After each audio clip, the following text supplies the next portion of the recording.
Banana Nourish bowl. നമ്മൾ സാധാരണയായിട്ട് കുട്ടികൾക്ക് നേന്ത്രപ്പഴം പുഴുങ്ങി ഉടച്ചു കൊടുക്കുകയാണ് ചെയ്യുക. ഇത് ഓൾമോസ്റ്റ് നമ്മൾ എല്ലാ ദിവസവും കൊടുക്കുകയും ചെയ്യും.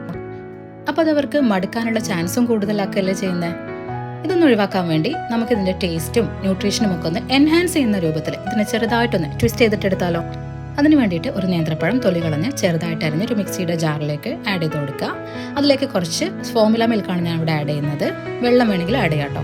ഇനി അത് നന്നായിട്ട് ബ്ലെൻഡ് ചെയ്തതിന് ശേഷം കുറച്ച് കട്ടിയുള്ള ഒരു പാത്രത്തിലേക്ക് ട്രാൻസ്ഫർ ചെയ്യുക. 1 ടീസ്പൂൺ നട്ട്സ് പൗഡറും 1 ടീസ്പൂൺ നെയ്യും ആഡ് ചെയ്ത് നന്നായിട്ട് മിക്സ് ചെയ്യാം. നട്ട്സ് പൗഡർ ഉണ്ടാക്കുന്നതിൻ്റെ വീഡിയോ ഞാൻ ഓൾറെഡി അപ്ലോഡ് ചെയ്തിട്ടുണ്ട്.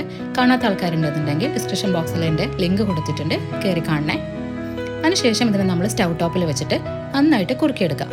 കൺസിസ്റ്റൻസി ഒക്കെ ഓരോ കുട്ടികളുടെ ഇഷ്ടത്തിനനുസരിച്ച് നമുക്ക് സെറ്റ് ചെയ്ത് കൊടുക്കാം. ഞാൻ ഇവിടെ കുറച്ച് തിക്കായിട്ടാണ് എടുത്തിട്ടുള്ളത് കേട്ടോ. നമ്മുടെ ഐറ്റം ഇവിടെ ഓൾമോസ്റ്റ് റെഡി ആയിട്ടുണ്ട്. It's very simple and easy to make. Try ചെയ്ത് നോക്കണേ.